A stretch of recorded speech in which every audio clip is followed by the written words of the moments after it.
Telugu Desam party కార్యకర్తలకి భరోసానిచ్చేందుకు ఈ రోజు నుంచి తెలుగుదేశం పార్టీ శంఖారావం అనే కీలక ప్రచార కార్యక్రమాన్ని చేపట్టిన విషయాన్ని కూడా రాష్ట్ర ప్రజానీకానికి తెలియజేస్తున్నాను. మొన్నటి వరకు బాబు షూరిటీ భవిష్యత్ గ్యారంటీ ద్వారా సమగ్ర అభివృద్ధి అనే సందేశాన్ని స్పష్టంగా ప్రజల్లోకి తీసుకుపోయడమే ప్రధాన లక్ష్యంగా పనిచేశాం. అదేవిధంగా శంఖారావం ద్వారా బాబు షూరిటీ భవిష్యత్తుకు గ్యారంటీలో ఇచ్చినటువంటి 6 హామీలను ప్రచారంలోకి తీసుకురావడానికి ఈ కార్యక్రమాన్ని ఉపయోగించుకుంటాం. ఆంధ్ర రాష్ట్రం అంతటా వాటి ప్రాధాన్యతని ఇంటింటికి విస్తృతంగా చేరేలా ఈ కార్యక్రమాన్ని చేపడుతున్నామని చెప్పి సందర్భంగా తెలియజేస్తున్నాను. ఈ కార్యక్రమం ద్వారా ప్రజల్లోనూ పార్టీ కార్యకర్తల్లోనూ చైతన్యం నింపేందుకు ఈ కార్యక్రమం ఉపయోగపడుతుందని చెప్పి ఈ సందర్భంగా తెలియజేస్తున్నాను.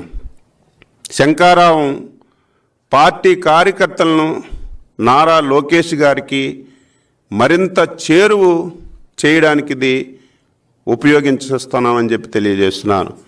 ఈ కార్యక్రమం ద్వారా కార్యకర్తలు లోకేష్ గారితో ప్రత్యక్షంగా వారి అభిప్రాయాలు సూచనలు పంచుకునే అవకాశం కూడా కల్పిస్తున్నామని చెప్పి సందర్భంగా తెలియజేస్తున్నాను.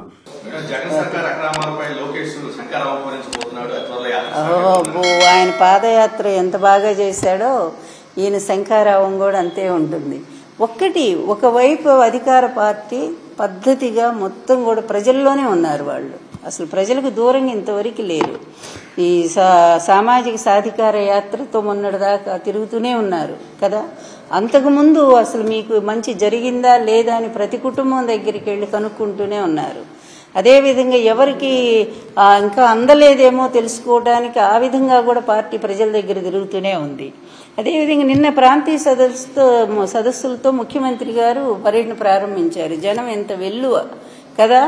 అట్లాగే ఇంకొక వైపు పూర్తిగా సామాజిక న్యాయాన్ని పాటిస్తూ సీట్లు వాళ్ళు అనౌన్స్ చేస్తూనే ఉన్నారు. దాదాపు 70-80 దాకా అనౌన్స్మెంట్ జరిగిపోయింది.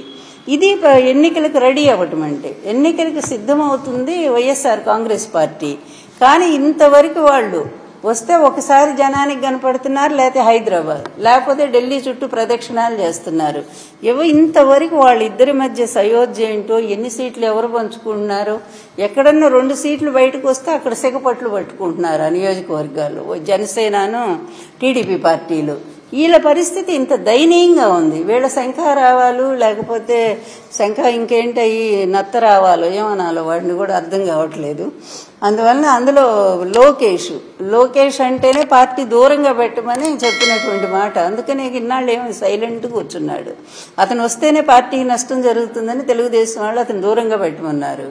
ఆయన శంఖారావం ఎవరు వింటారట. శంఖం బదిర శంఖారావం అవుతుంది అదంతా కూడా.